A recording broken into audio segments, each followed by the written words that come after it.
So good morning, everybody. This is a presentation on the first General Assembly workshop of EWA-BELT project, which is going to be held on the 13th December 2021. I'm Baba Musa, the Municipal Director of Agriculture, the head of Agric in the Saviligo Municipal Assembly. This is the presentation outline. We will look at what sustainable intensification is. We also look at the use of extension methodologies to achieve sustainable intensification. We will also look at what is e-agriculture in sustainable intensification. We'll zoom into the Ghana model when we go ahead.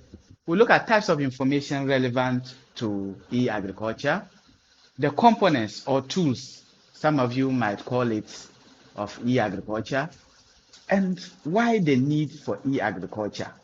We'll also look at that, and then the relevance of e-agriculture to the rural people, because they are those we are communicating to through the e-agriculture. Next.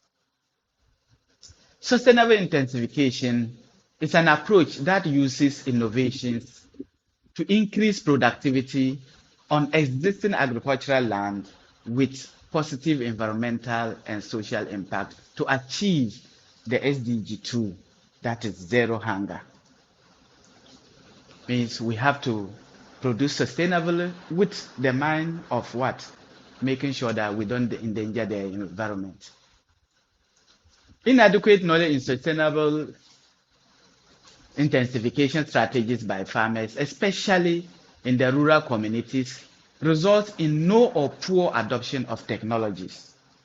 Farmers' technology adoption is a bit low. Sustainable intensification is one of the means to make sure that farmers get whatever they put into the soil.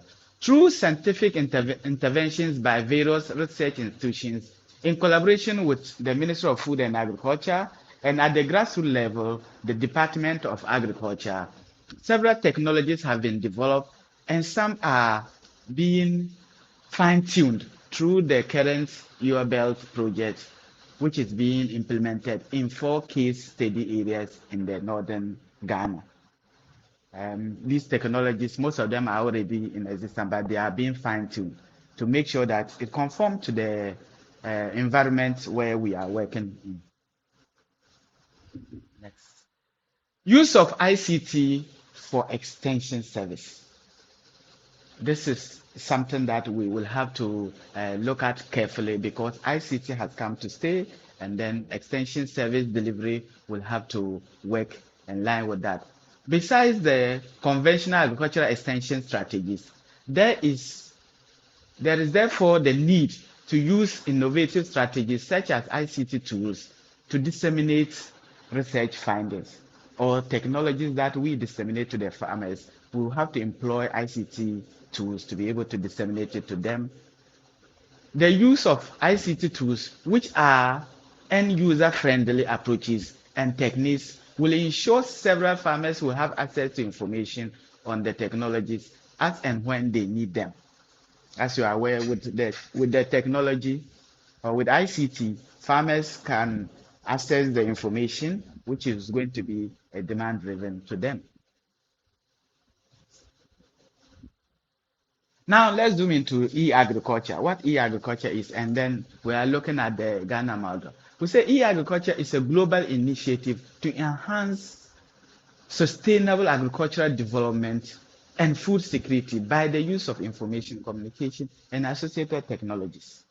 We are all crying about food security, but we have to produce sustainably. And e-agriculture is one of the tools to be able to produce sustainable. This is to provide affordable, prompt, and efficient agricultural service delivery through the use of information communication technology. We said it earlier on that information technology can enhance agricultural extension delivery. Types of information that's relevant. Just want us to know that with e-agriculture, we can adopt the farming techniques. E-agriculture adopts the farming techniques, or we can use e-agriculture to communicate our farming techniques to farmers. Agricultural input delivery to farmers. That is the input that we send to the farmers. That technology can be included in the e-agriculture. Agricultural market and information. Other organizations are doing a bit of it, but we need to enhance it. How farmers can get markets for their agricultural produce. Weather situation. This part of the country, we are using one rainfall severe unit model. So farmers need that information to be able to make information decisions. Data and statistics. With e-agriculture, once you pick the data, you can easily analyze and then send to the end users. Environment and associated climate change. This is something that the world is looking at, the climate change issues. E-agriculture can do that. And of course, it can also enhance capacity building of our frontline staff who are sending the information to the farmers. Next. We are going to look at three major components which will be very useful to our farmers in this catchment area. The e-farm information library, the call center, then the e-extension, that's the use of the digital classroom. E-information library is an interactive technology that allows a computer to detect keypad.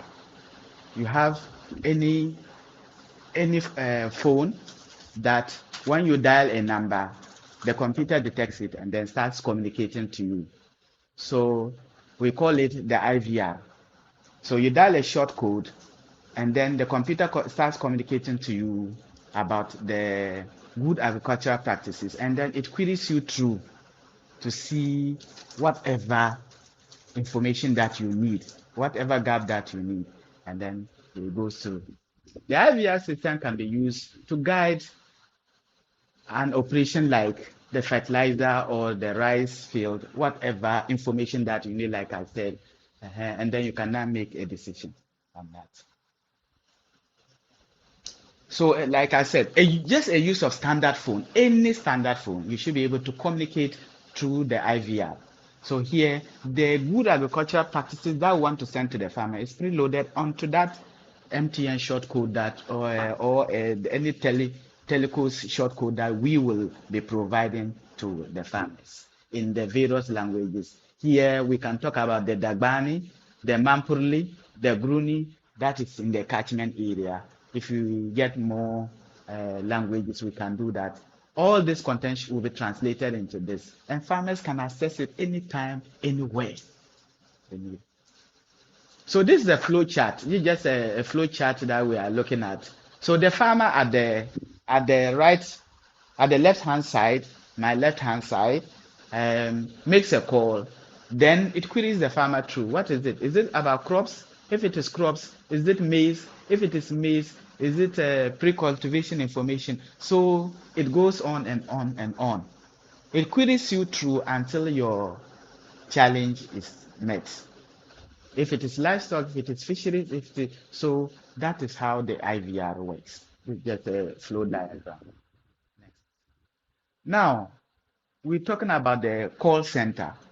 The call center is also a short code that will be given to the public, the general public or the farmers, who can call in at any time and get information about agricultural best practices for their decision making.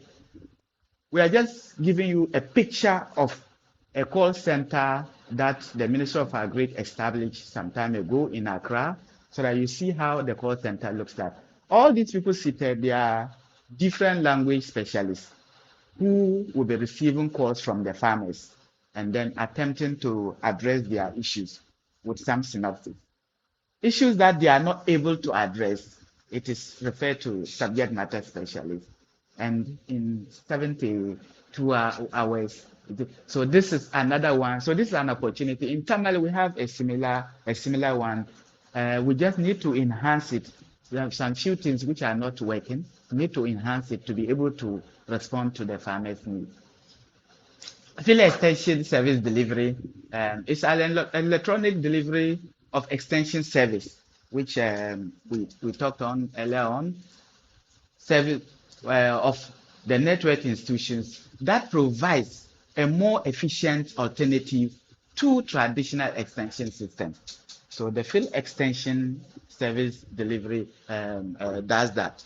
And actually, it maximizes the farmers' interactions with the technologies that we need to send to them. Next.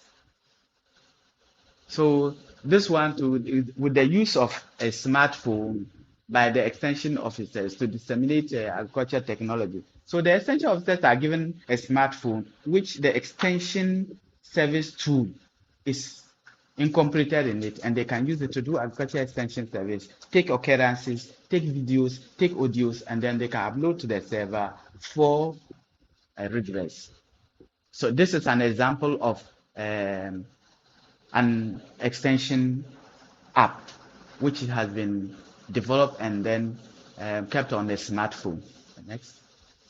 Now, in e-agriculture, the e-agriculture has evolved a lot. We now use drones to monitor fields, to scout for pests, to scout for other diseases. We now even use drones to do what? Spraying of fields. This is what we want our farmers to get to. Also, we now use GPSs to monitor the land preparation, to see how the land is being prepared, the acreages, the flatness. Now, why the need for e-agriculture? There's a need for e-agriculture because we want to bridge the gap between the agriculture extension agent and then the farmers. The government of the day doesn't have enough money to employ the needed agriculture extension agent. Hence, the need for this. Now, easy access to value chain information. Once it is electronic, you are able to get what? Information that you need. And then for proper planning and targeting, all those farmers who are receiving, you are able to, using the e-agriculture, you are able to get their data. And when you are planning and targeting, you can target them for dissemination deployment of technologies, which we said earlier on. Now, our farmers, they are those we are doing all this for. But now, considering that they are illiterate, can they use ICT? We said yes.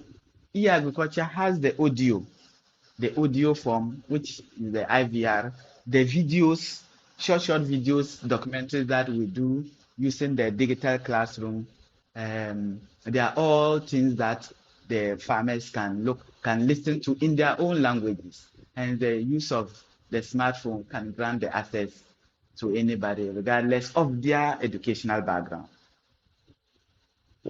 Thank you very much.